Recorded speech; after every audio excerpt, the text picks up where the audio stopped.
Have you ever suffered from excessive sweating, known someone with this problem? Maybe it's recent, maybe it's been a long time. I'm Dr. Nika Goyal, Chief Consultant Dermatologist and Hair Transplant Surgeon at Soul Derma Clinic, New Delhi. Today, I'll tell you all about this excessive sweating, why it happens, and what it is. This is commonly known medically as hyperhidrosis. It could be something that is genetic or it could be acquired.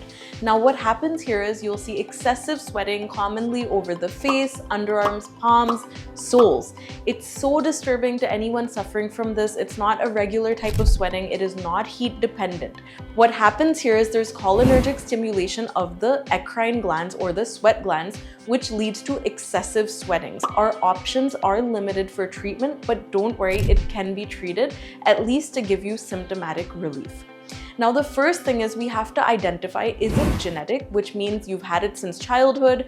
You know, a lot of kids or even adults come in saying that they used to sit for exams, their papers would be completely soaked in sweat, and it was so troubling, and that's when we know we do need to treat this.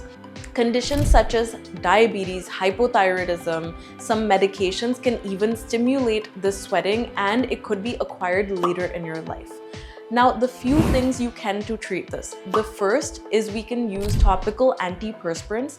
The disadvantage of this is that they will last only as long as the antiperspirant is present, and once the effect wears down, the sweating starts again. So the reapplication is quite frequent, and this is not very practical. The next is something called iontophoresis. Iontophoresis will help to reduce the sweating. Again, it's a little short-lived, so about 3 to 6 months could go by before you need to go for a second session.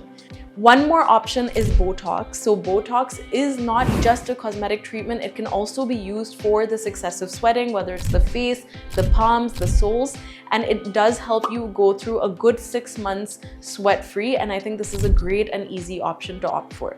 Lastly, if the sweating is too much, you're looking for a more permanent solution, then even curettage of the sweat glands would help to reduce the glands and then further reduce the sweating. If you found this video helpful, share it with your friends or family or anyone suffering from this condition to help educate them and help them understand that they're not alone. This is quite common and it does have a treatment. You can like the video and subscribe to my channel.